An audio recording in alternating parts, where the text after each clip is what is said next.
The supreme, profound, and sublime Dharma is difficult to meet even in a billion eons, but now I have been fortunate enough to have seen it, heard it, received it, and kept it. I vow to attain the true meaning of the Tathagata in order to liberate all sentient beings and thus generate the supreme bodhicitta. First of all, I will give you the oral transmission of my advice to myself by Patrul Rinpoche. I think after a little while, Compos and Kemos here will be giving that teaching, and I know some of you don't have this oral transmission. I think I've given a teaching of this before, and this teaching is very profound and very practical. For those of you who study it, you probably will understand what I mean. And I think some people probably studied it already, but not able to remember it well. Therefore, I think it's really important to study it again, and it's helpful.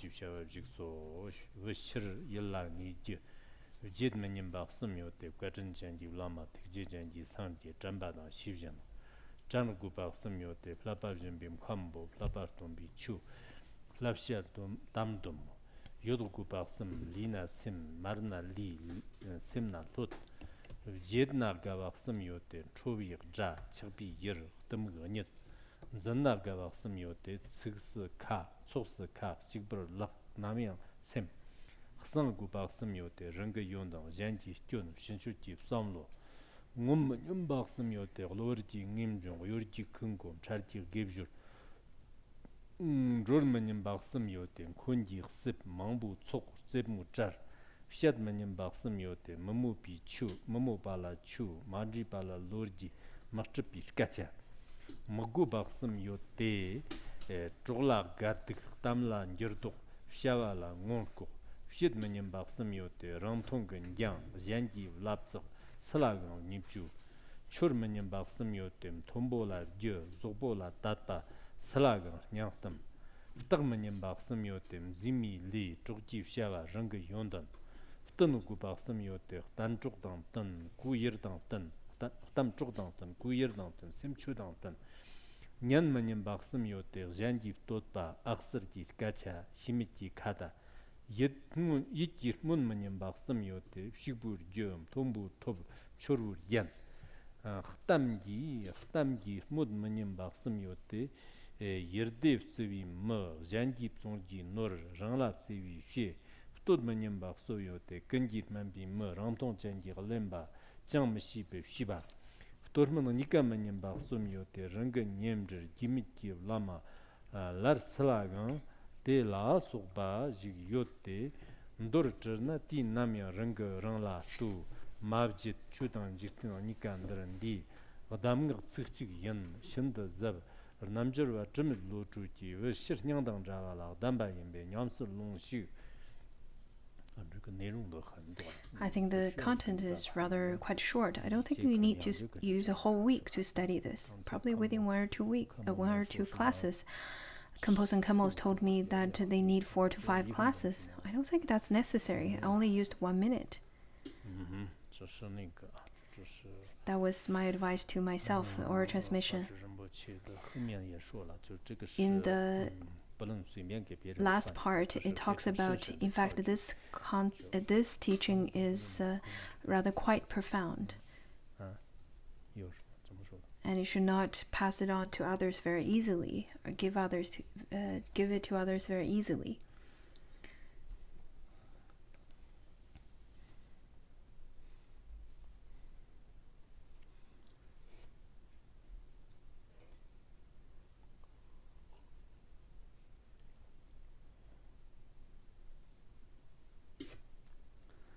Terter shipi deva yevshit start. Terter shipi devi yevshit lagbaga, chi lagbi, chevi wanga. Wanshi ji dungar mumbar tabra sonde, di sem lag non mani pan, zope nat, zirjing nombi tsad yinla. Di janje la soba zirjing nombi tsadyang shibir shawu. Gondo shapa tirtir dungur lamando pandishi loban dungur lamdor nomba zirtin yende. Zeri choshi jang, zeri choshi jang. Rangit chuk janda dungur lamdor nomba mani bishiro. Dungur lamkir ngula jang jang.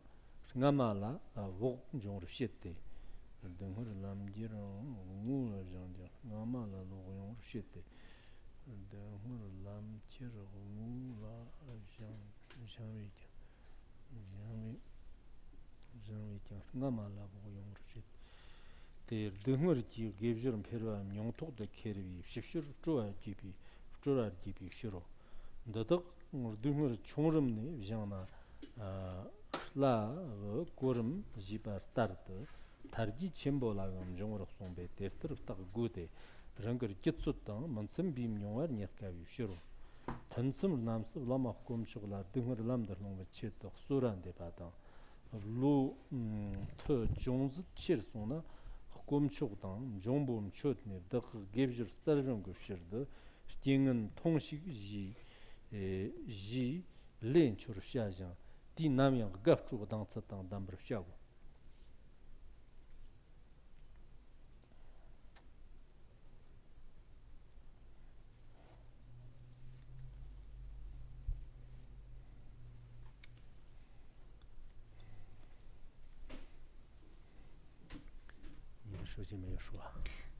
Well, apparently you still have your cell phone here.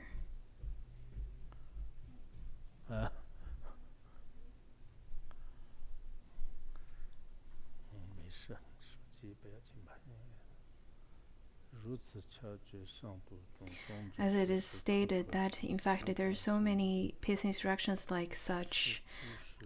At all times, it is the most important to look inwardly to oneself. It applies to relative and the ultimate Dharma. The kind of teaching like this, the unsullied wisdom yogic practitioners gives us teaching for the purpose of taming one's own heart, and this teaching is quite profound, so one should practice it. This is stated in Patrul Rinpoche's teaching, My Advice to Myself. So today let's continue with the teaching on transforming suffering and happiness into enlightenment.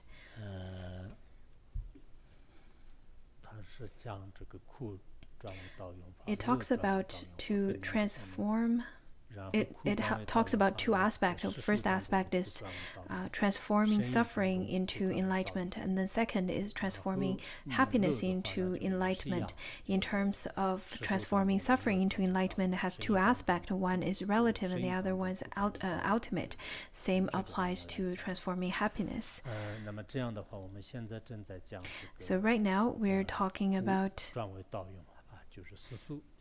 transforming suffering into enlightenment in the relative sense. So how do we do that? As it is stated before in the last class, suffering to everyone is not very welcomed. Doesn't matter whomsoever you are. Especially, I think, as mundane beings, it is very rare to enjoy suffering. At least the people that we encounter, people that we know, I don't think there are many people who enjoy suffering. Many people would say that, please, no suffering. Or even if there are suffering that does occur, they would get quite fearful. In fact, suffering in samsara is continuous, just like waves in the ocean. One wave comes and right away another wave just gushes again. It's one after another continuously. So in our world, many people wish that I wish my suffering could end early, could end soon. I wish that I could be happy always. That is the kind of thinking majority of the mundane beings have. However, is it possible?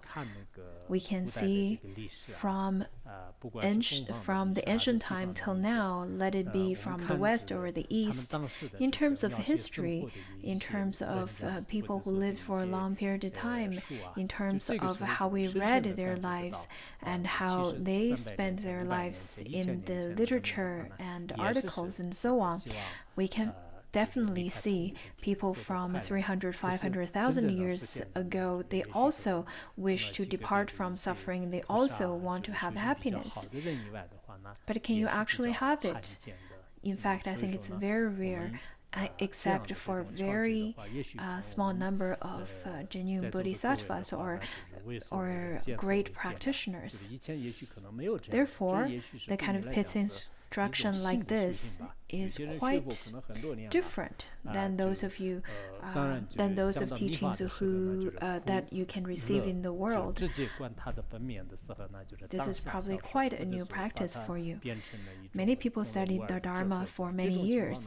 Of course, in the esoteric teaching, we talk about the suffering and happiness is non-dual wisdom when you look at the nature of it.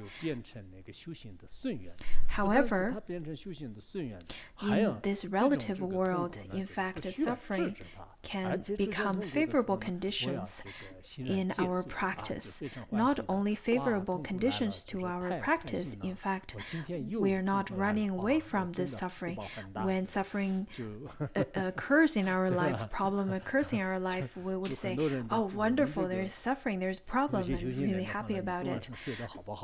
I have great merit to be suffering right now. So next time, if you ask someone, how was your sleep? And if the other person reply you by saying, it was terrible, and then you can say, wow, that's wonderful. You're so meritorious that you didn't sleep well. You're so meritorious that you didn't sleep well to suffer from it. So we must say it from the opposite way and respond in the opposite way. We should accustom ourselves to it. And when people ask you, how's your health? How are you doing? And you would say, not good at all. And you can probably reply to say that with the blessings of the three jewels, may my health may I never be healthy again. So I think that's very difficult for mundane beings to accept.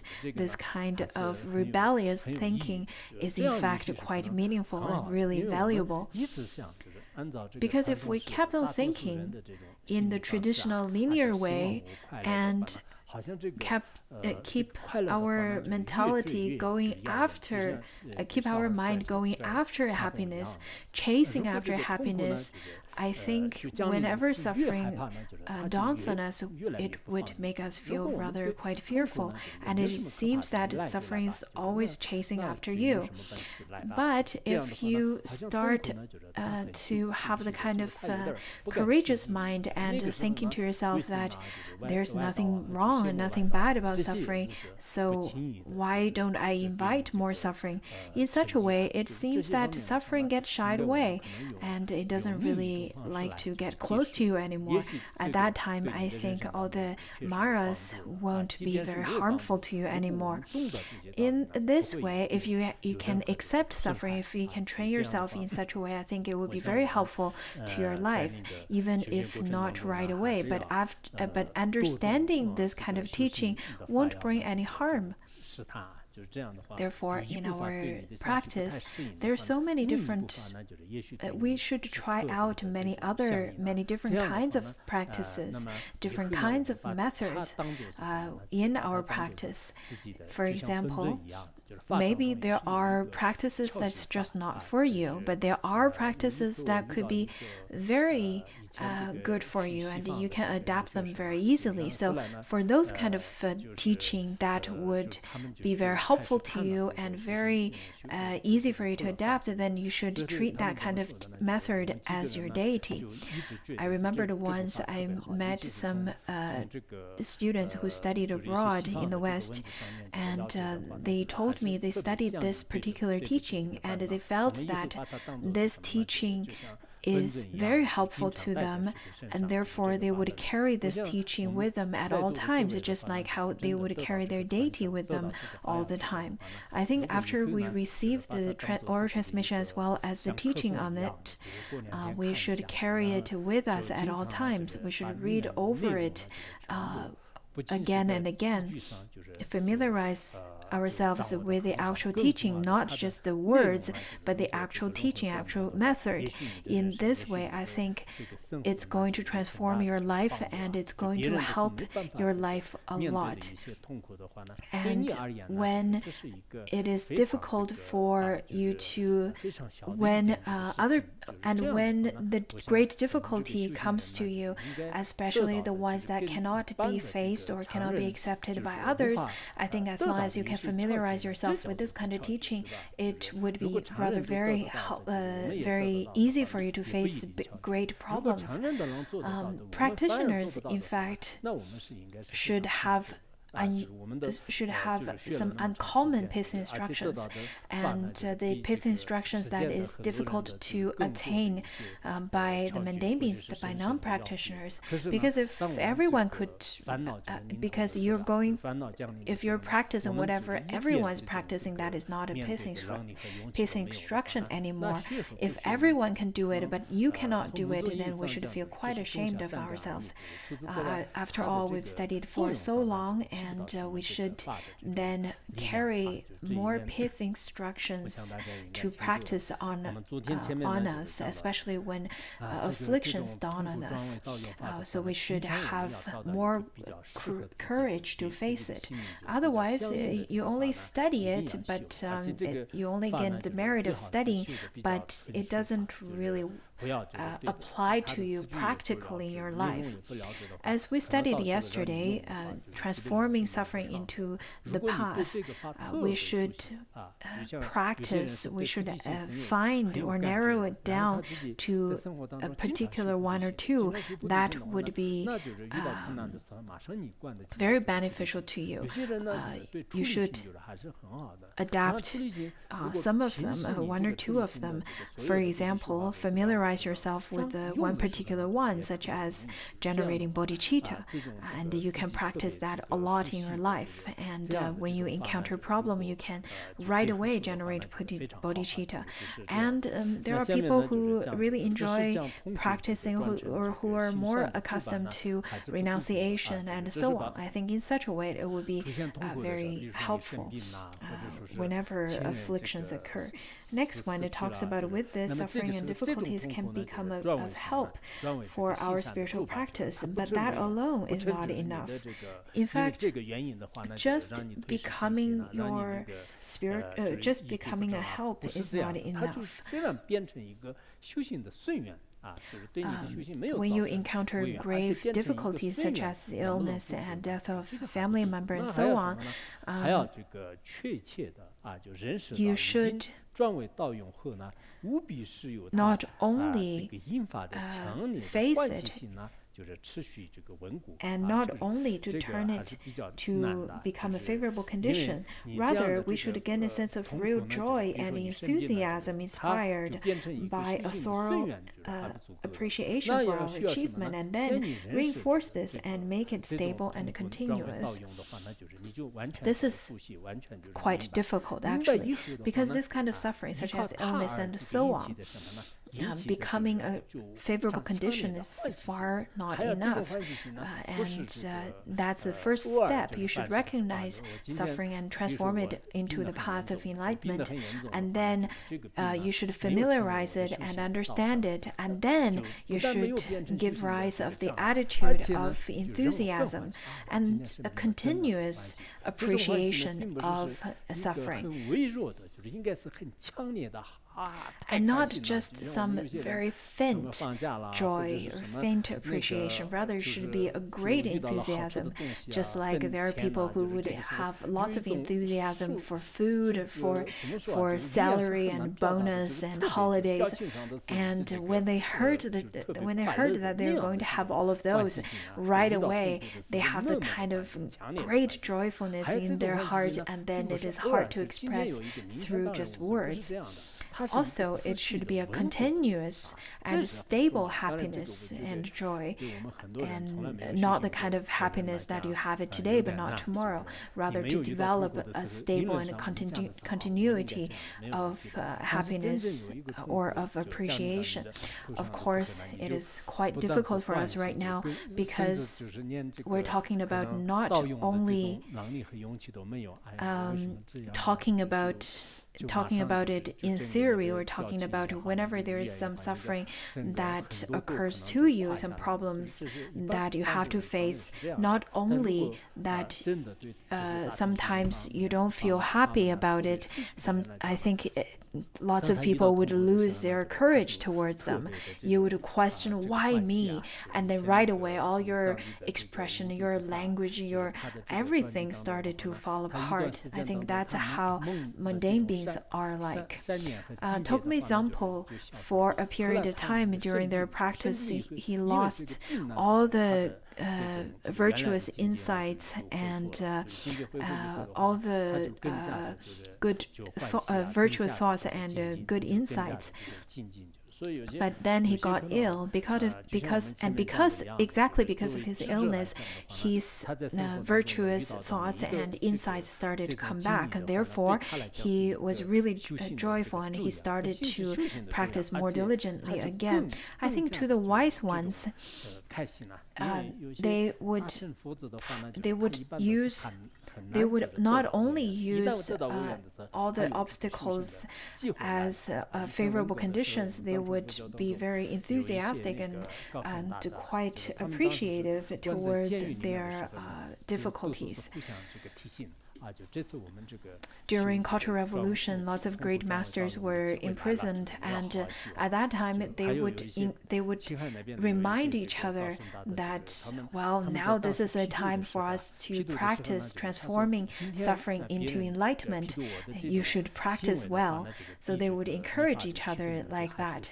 In Qinghai province, at the time, there are great masters. During their public shaming, they would say that today the public shaming session is very helpful. I think this kind of obstacles and this kind of suffering is more supreme than the esoteric practice that is called distinguishing samsara from nirvana. So distinguishing samsara and nirvana is a kind of esoteric practice to increase one's practice insight. But during public shaming, which I've seen when I was young, in fact, it was very difficult.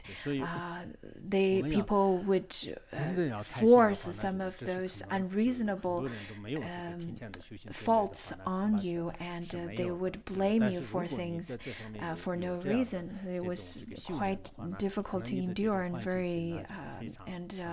very humiliating. But to lots of genuine practitioners, this kind of public shaming is a better practice than the profound esoteric practice that is differentiating samsara from nirvana. Of course, without the preparation, it would be difficult. It's difficult to have appreciation for them. So at that time, I think you should practice so that eventually you'll have that. And so with each practice outlined above, say to yourself, this suffering has been of tremendous assistance. It will help me to achieve the many wonderful kinds of happiness and bliss which are experienced in the higher realms and in liberation from samsara, and which are extremely difficult to find. Over here we should generate the kind of thinking that this is such a rare opportunity, because with this kind of suffering, this kind of opportunity that is hard to endure for mundane beings, for non-practitioners, but for myself, the more the better. Not only I can gain the opportunity to be reborn in the virtuous realms and have the great opportunities to attain enlightenment and fruition, such as Pratika Buddha and even Bodhisattva and Buddhahood, I think this would become the great companion to attain happiness. Therefore, I should practice in such a way that maybe it looks tough maybe it looks tough, however difficult the suffering may be, it will always bring me the greatest joy and happiness. Therefore, we should like suffering. We should fall in love with suffering. So when people ask you who you fell in love with, you should say that I love suffering. We should have such kind of rebellious spirit. In fact, we should be happy about it. We should be very joyful about it.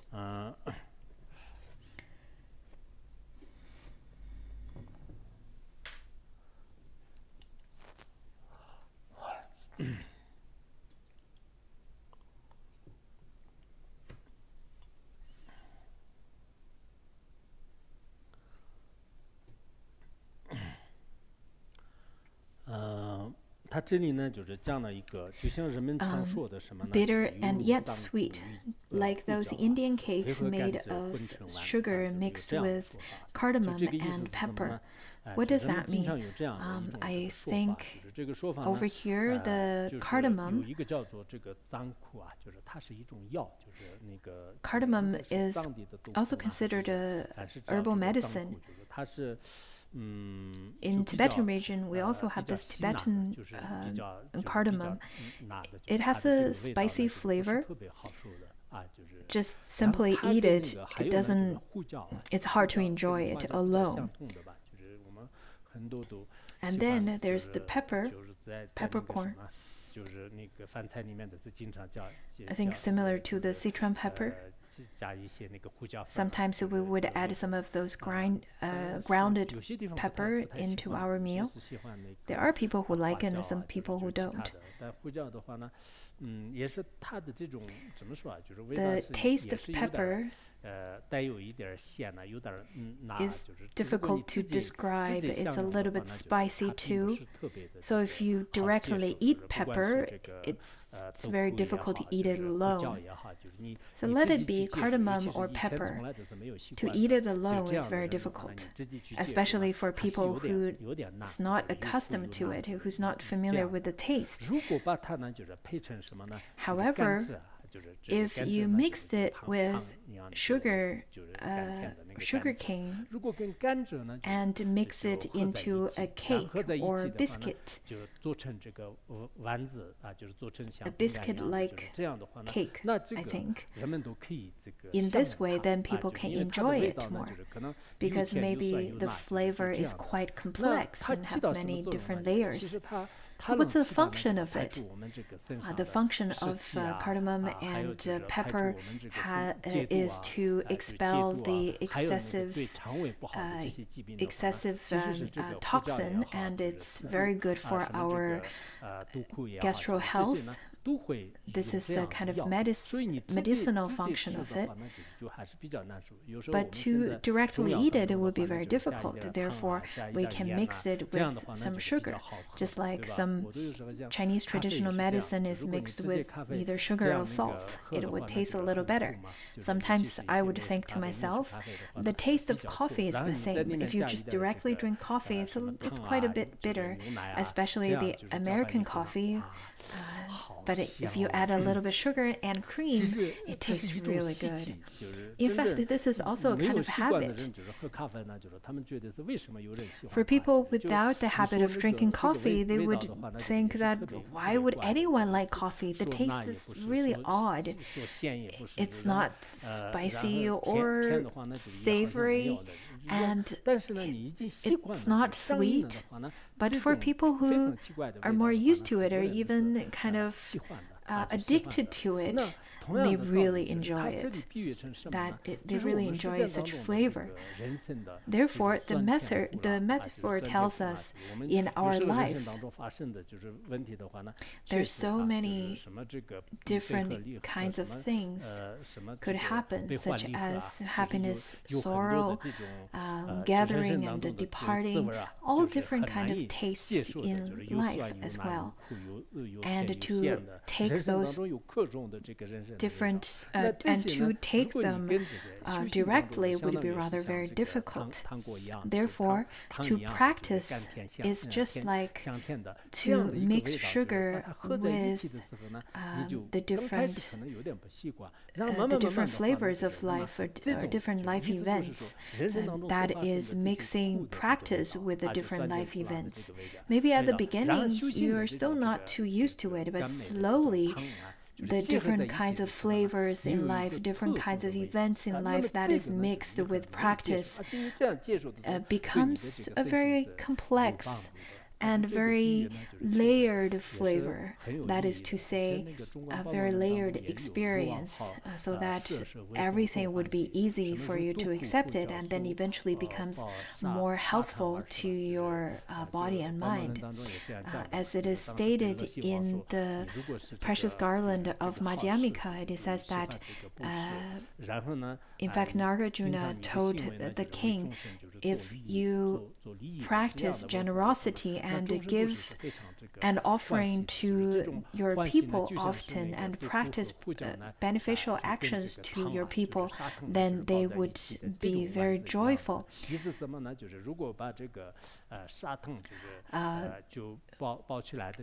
Which means this kind of action are just like the sugar. And if the king has to practice some wrathful or adapt some wrathful actions in order to help others, maybe it may appear to be tough, but because of the sweet actions that you've been doing to people, such as offering and such as generosity and beneficial actions, people would still consider you as a wonderful king, because you would combine the wrathful or tough actions as well as generous and kind actions to everyone. Just like some of our supervisors, some of the team leaders and so on, maybe some of them likes to criticize others, but they also practice generosity and they're very helpful to others and so on. Therefore, in general, they're still quite well liked. In our lifetime, we have all different kinds of experience and many different kinds of events would happen. So just like to form or to make a medicine pill, you should enjoy the bitter medicine, because the bitter medicine is beneficial to the illness. If the bitter medicine is beneficial to your illness, and therefore you should take it. If the critical words are difficult to be listened by your ears, but beneficial to you, then you should listen to it. I think that's what we usually say in our world as well. So sometimes maybe it seems to be tough, it seems to be cruel, it seems to be difficult to accept wholeheartedly, but from the bigger perspective, in the long term, it will be beneficial to you.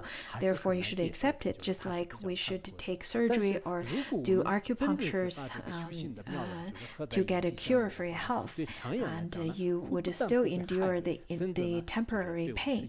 For the same reason, the temporary suffering is difficult to endure. However, it may appear to be tough, but if you mix it together with the actual practice, the method of practice, then in the long run, the suffering won't harm you. Rather, it will be beneficial to you. I'm not sure if you've heard this kind of profound teachings before. Maybe it's a very new attempt, something really fresh for you. But just as I said, maybe at the beginning, it's just like how we first had a sip of coffee or tried the dark chocolate. You probably are not quite used to some elements, but eventually you get addicted. I remember that one of my relatives, when I took him to Chengdu and we had bitter melon in a Chengdu restaurant. He never had bitter melon before, and he tasted it and spit it out, and he said he hated it. But after a few years, he started really liking bitter melon. Just like that. Because I think sometimes in life there are people who like the flavor of bitterness. Maybe at the beginning it doesn't taste good, but eventually you get more used to it and you started to taste more flavors in it. And eventually you probably stopped liking sweets. Anyhow, sweets are not very healthy.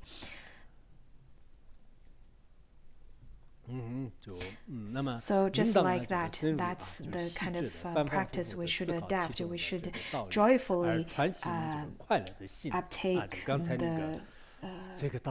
the suffering. Following this line, follow this line of thought over and over and very thoroughly, and get used to the happiness, the happy state of mind that it brings. So we should familiarize ourselves with this contemplation. I think majority of time, in fact, it is really our mind. If someone has a strong intention to practice or to strong intention of enjoying the bitterness, I think that person can definitely put that suffering or bitterness into practice. Just like the suffering, if you have strong faith of the Dharma, maybe at the beginning you will feel a little bit suffering in terms of your body or mind, but you can definitely accept it, even if it's something that is very difficult to endure for the mundane beings. I've read Master Nanghai's biography. I'm not sure if you've read it. I think it would be really great if you can read his biography. Lots of great masters, such as Master Nanghai and Master Fazun.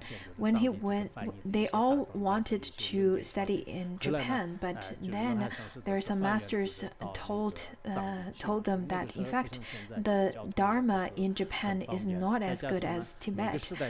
There are so many translated sutras as well as pith instructions. And then Master Nanghai made the aspiration to study in the Tibetan plateau. Unlike now, at that time, Tibet is not very peaceful. There were so many conflicts, and due to different ethnic as well as political issue. And then he came to the Kham area after many difficulties. There was a great master around the age of 80 whom prostrated all the way from Lhasa to Mount Wutai. He has a great inner realization. And then at that time, he said, because of my age, I think it is best that if you can go to Lhasa. And it was quite a treacherous road to seek for the genuine Dharma. Unlike practitioners nowadays, they would say that, oh, it's so terrible, I don't have fresh water, I can't buy vegetable. It really is not a very happy or good situation, but really look at the past, the masters from the past. They would carry the tents and tsampa and lots of their belongings, and they would walk all the way. And then afterwards they reached Chengdu, which was already 2 months from then. encountered wild animals and bandits, and they went into areas where even the Han people can't enter, had never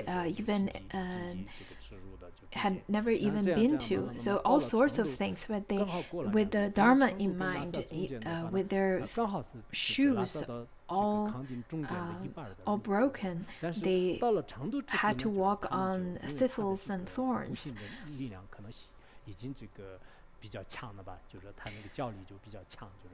So halfway through, I think maybe they are really quite trained, and they only took about a month from Chengdu to Lhasa.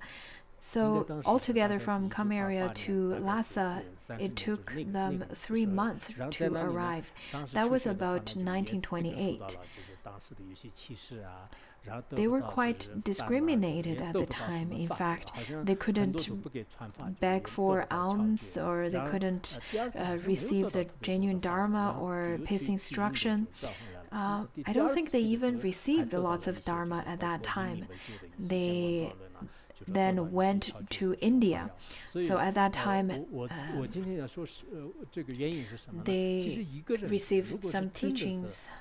Only on the second round, they received teachings mainly on Buddhist logic, as well as Sutra of clear realization. So the reason of telling this story is if someone fell in love with the profound Dharma, with the profound teaching, then throughout the whole process, whatever and however painful it could be in terms of in terms of body and mind, I think they can still transcend that suffering. They can still use that suffering. That is the genuine love towards Mahayana Buddhism. So if you genuinely love esoteric teaching, in order to receive it, I think you can definitely have that kind of strength to go through whatever difficulties. Just like when a mundane being fall in love with someone, they don't mind to give up many things for them. It is for the same reason. So we should deeply and repeatedly to contemplate on the teachings within, to practice on the joyful mind to receive it. By reflecting like this, our mind will be suffused with happiness, that the suffering we feel through the senses will become almost imperceptible and incapable of disturbing our mind. So when your practice reaches to a certain level, it then appears that suffering is not that great anymore. Just like for those of you who never studied Dharma, you were probably suffering quite a bit. But after studying quite profoundly and practice quite profoundly, you would think that, wow, I was really stupid. I was so confused then. I was so very naive. But now facing afflictions and suffering is very easy for me. Just like there are people who have money and lots of capacity, before they study the actual pith instruction, they would be suffering quite a bit. However, with the practice, their uncertainty and insecurity will ease, and there will be more happiness for them. According to the aphorism, it says that at the beginning, people would study because of fear, and when there is at first, people studied because of fear. Eventually, if there eventually when fear appears, you can face it fearlessly. Also in Bodhisattva Charivatara, it says that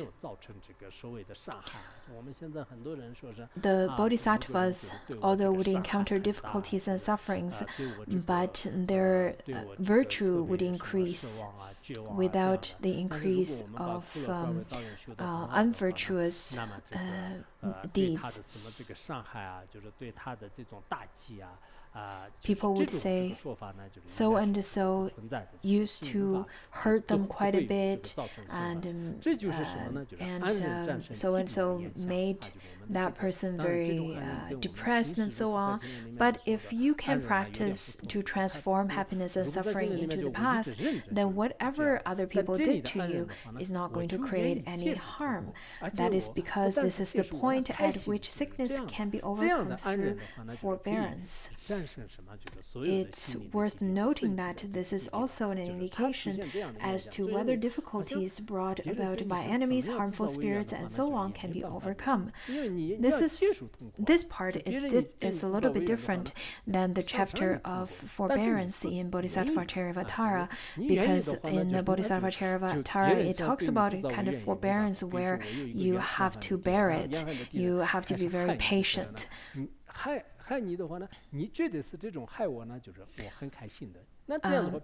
If I have an enemy at the beginning, when that person started to harm you, would think that, well, this kind of harm brings me joy.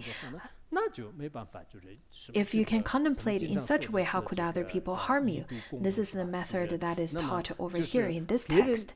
So the previous two methods are different. And same applies to harmful spirits.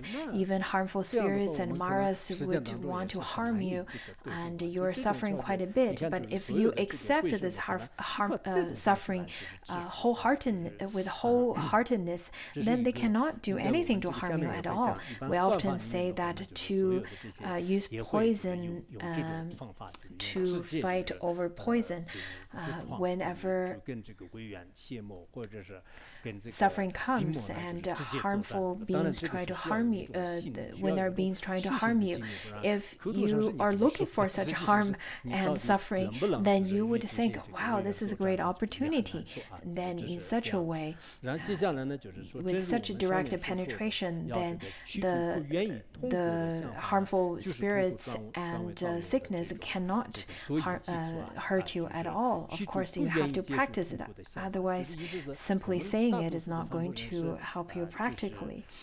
As we have already seen, reversing the attitude of not wanting to suffer is the whole basis for transforming suffering into our spiritual path. To eliminate the kind of thinking of I do not want to suffer, which means that the majority of sentient beings do not want to suffer. They all want happiness, but we need to then eradicate the thinking of I don't want suffering. This is the basis. And over here it talks about 2 points. One is to eradicate the thinking of I don't want to suffer. The second one is whenever suffering comes, I would be happy. So the first one is the basis, that is to transform suffering into practice. If without this, you would be quite scared of it. This is because we simply won't be able to turn suffering to the path as long as anxiety and irritation continues to eat away at our confidence and disturb our mind. The more we arrive at actually transforming suffering into the path to directly transform it, the more we will enhance and reinforce all our previous practice. This is because our courage and good humor will grow all the more once we can see from our experience how suffering causes our spiritual practice and qualities to blossom. At the time, without encountering any problems, we could probably never practice Because when people don't encounter problems or obstacles, they can never be awakened. They would never know what samsara means. They would never know how to practice renunciation. Sometimes I think we really need to be grateful of all the wrong image that is depicted by our media nowadays in terms of how monastics are, because there are people nowadays who would watch TV and movies and so on, and look at how people would search spiritual paths and get ordained whenever they encounter suffering. And then when suffering actually occurs to those people would naturally think of finding an old monk in a monastery and talk about their suffering. So at the beginning, maybe you really wanted to eliminate suffering, but after hearing the teachings from Dharma teacher, you would think that, oh, maybe this is what I should do in terms, this is what I should do to work with the suffering. And then maybe you can become a great master, a great practitioner, even attain rainbow body in one lifetime. So you never know. I don't think that's the purpose of directors or the screenwriters, but that definitely helps people to step onto the path, onto the virtuous path of practice. So after encountering suffering and problem, your virtuous roots will ever grow. Therefore, you should remember, the more suffering, the more happiness, or the more suffering, the more appreciation. So I think you should remember it. We should have a very different way of looking at suffering. I think we used to think in such a way, the more happiness would encourage you to have more happiness. But today, I'm going to encourage you to think in such a way, the more suffering, the more happiness. The more other people would say that, the happier I would rejoice other people's happiness to gain more merit, but I think you should also rejoice other people's suffering. In this way, we can also enhance our practice as well. It is said that by training gradually with smaller suffering step by step in easy stages, then in the end we'll be able to handle bigger suffering and difficulties too. We must go about it like this because it is extremely difficult to have an experience of something which is beyond our level of capacity. Because maybe at the beginning, if you encounter great difficulties right away, to transform it right away at the very beginning, it will be difficult because your mind stream is not completely trained yet, is not at that level yet. It will be difficult. So at the beginning, maybe you have a little headache, and maybe people slander you or criticize you a bit, and maybe you don't feel very well mentally, emotionally.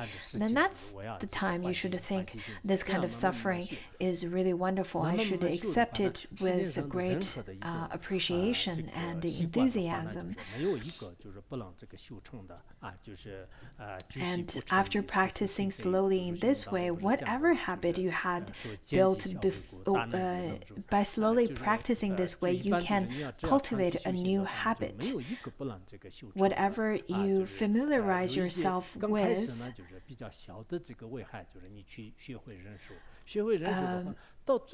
would eventually become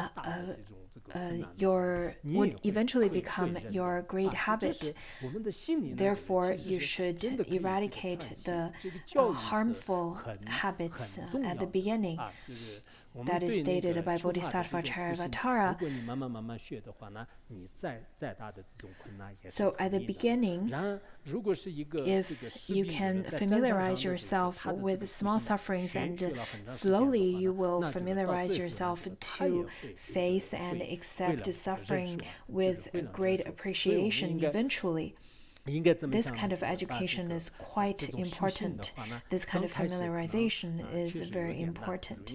At the beginning, of course, it's very difficult because it's very different than how we used to think. It's very different than our habitual ways of thinking. We don't want to have suffering, we want to have only happiness. So we really need to transcend that kind of habitual thinking. We should accept the suffering, and we should be willing to accept the suffering because it's more valuable to us. I often read the biographies of the previous masters, and I feel quite touched and inspired by them. I remember of reading this biography of Chaklotsawa. This is available in both English as well as in Chinese. But I think the Chinese version is a little bit difficult to understand due to the translation. In terms of the one that is in Tibetan, recently there's a published volume that includes lots of the biographies of previous masters. One of them is Chaklotsawa. His name, another name of his is Dhammaswali. The whole journey of his pursuit of Dharma is quite intriguing.